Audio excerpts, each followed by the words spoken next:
Spring is the best season of the year for many people. Warm, sunny days, the earth springing forth with new life. Flowers, budding trees, baby animals, all seem to joyfully announce that the long, cold winter is over. No other springtime custom encapsulates these celebrations of new life quite like Easter. From baby animals to Easter eggs and Easter egg hunts, to sunrise Sunday services and more, Easter is a beloved tradition to many people. Easter Sunday is the highlight of the Roman Catholic liturgical year, when the resurrection of Jesus Christ is celebrated. According to their catechism, Easter is not simply one feast among others, but the feast of feasts, the solemnity of solemnities, just as the Eucharist is the sacrament of sacraments, the great sacrament. Saint Athanasius calls Easter the Great Sunday, and the Eastern churches call Holy Week the Great Week, the mystery of the resurrection in which Christ crushed death.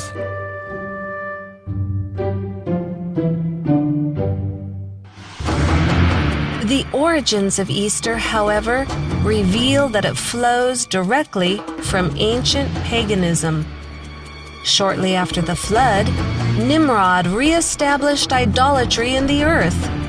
After his death, Nimrod was promoted as the original sun god. His widow, Semiramis, was called the Queen of Heaven.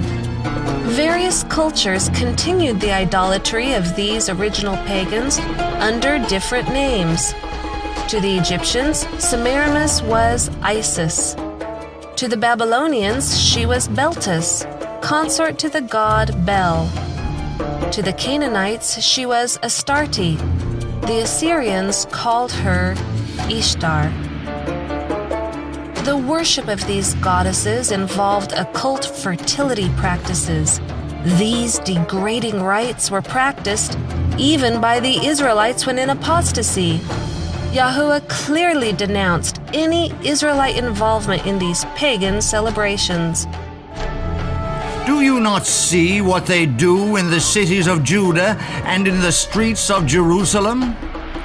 The children gather wood, the fathers kindle the fire, and the women knead their dough to make cakes for the Queen of Heaven.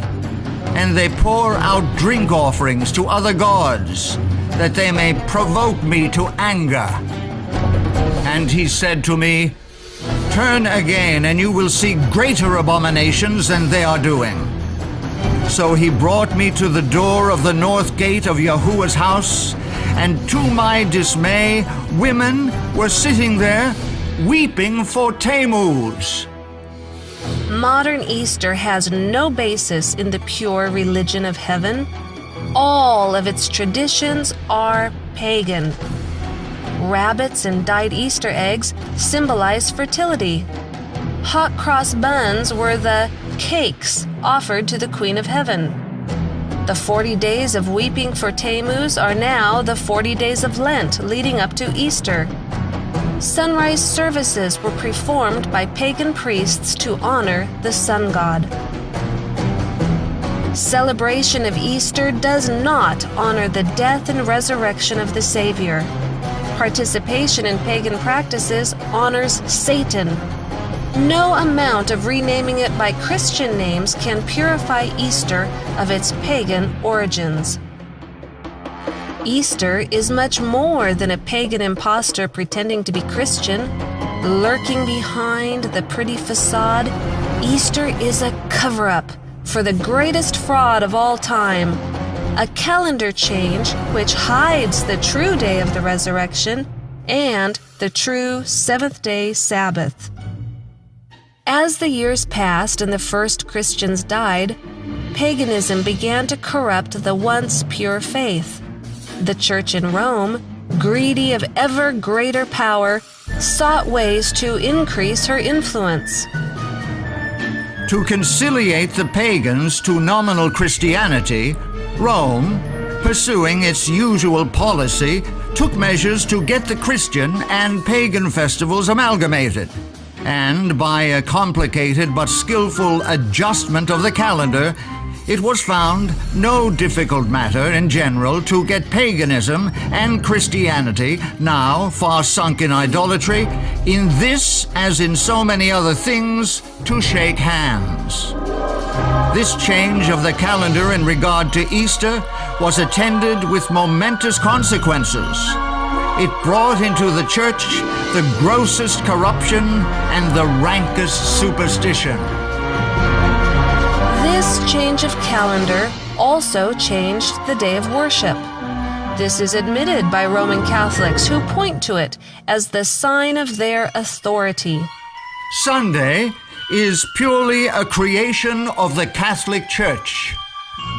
They, the Protestants, deem it their duty to keep the Sunday holy. Why? Because the Catholic Church tells them to do so. They have no other reason. The author of the Sunday law is the Catholic Church.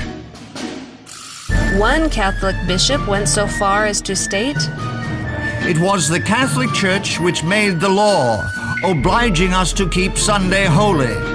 The Church made this law long after the Bible was written. Hence the law is not in the Bible. The Catholic Church abolished not only the Sabbath, but all the other Jewish festivals." The Israelite festival, which was outlawed in favor of Easter, was Passover. All early Christians kept the feasts of Yahuwah as outlined in Leviticus 23. Paganized Christians still wanted to celebrate Easter, while apostolic Christians, still clinging to a pure faith, observed Passover. Since the 2nd century AD, there had been a divergence of opinion about the date for celebrating the Paschal, Easter, anniversary of the Lord's Passion, death, burial, and resurrection. The most ancient practice appears to have been to observe the 14th, the Passover date, 15th and 16th days of the lunar month, regardless of the day of the Julian week these dates might fall on from year to year. The bishops of Rome, desirous of enhancing the observance of Sunday as a church festival, ruled that the annual celebration should always be held on the Friday, Saturday, and Sunday following the 14th day of the lunar month. This controversy lasted almost 2 centuries, until the Emperor Constantine intervened in behalf of the Roman bishops and outlawed the other group. The point of contention appeared deceptively simple: Passover versus Easter. The issues at stake, however, were immense. The only way to determine when Passover occurs is to use the biblical lunisolar calendar, for only by observing the moon can one count to the 14th day following the first visible crescent. Because the 7th-day Sabbath was also calculated from the first visible crescent, a ruling in favor of Easter being observed on a Julian date would also affect the 7th-day Sabbath.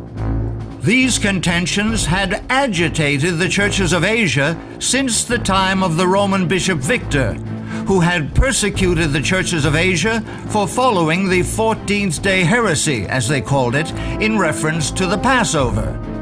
The future Easter observance was to be rendered independent of Jewish calculation. Here is the real significance of Easter. Sunday is kept as a day of worship because of Easter Sunday. It is claimed that the Savior was resurrected then. Consequently, it is assumed that the day before Easter Sunday, Saturday, is the 7th-day Sabbath. Jews today worship on Saturday rather than the biblical 7th-day Sabbath. However, Jewish scholars admit that the calendar in use for worship today is not the same as was used in Bible times. The new moon is still and the Sabbath originally was dependent upon the lunar cycle. The Jews point to the extreme persecution following the Council of Nicaea's decision to set aside Jewish time calculation as the reason for why they no longer use the biblical calendar. Declaring the new month by observation of the new moon and the new year by the arrival of spring can only be done by the Sanhedrin. In the time of Hillel II, 4th century CE, the Romans prohibited this practice. Jewish scholars understand that Christianity stepped free of its biblical roots when the pagan Easter was substituted for the true Passover. At the Council of Nicaea, the last thread was snapped which connected Christianity to its parent stock. The festival of Easter had up till now been celebrated for the most part at the same time as the Jewish Passover, and indeed upon the days calculated and fixed by the Sanhedrin in Judea for its celebration. But in future its observance was to be rendered altogether independent of the Jewish calendar.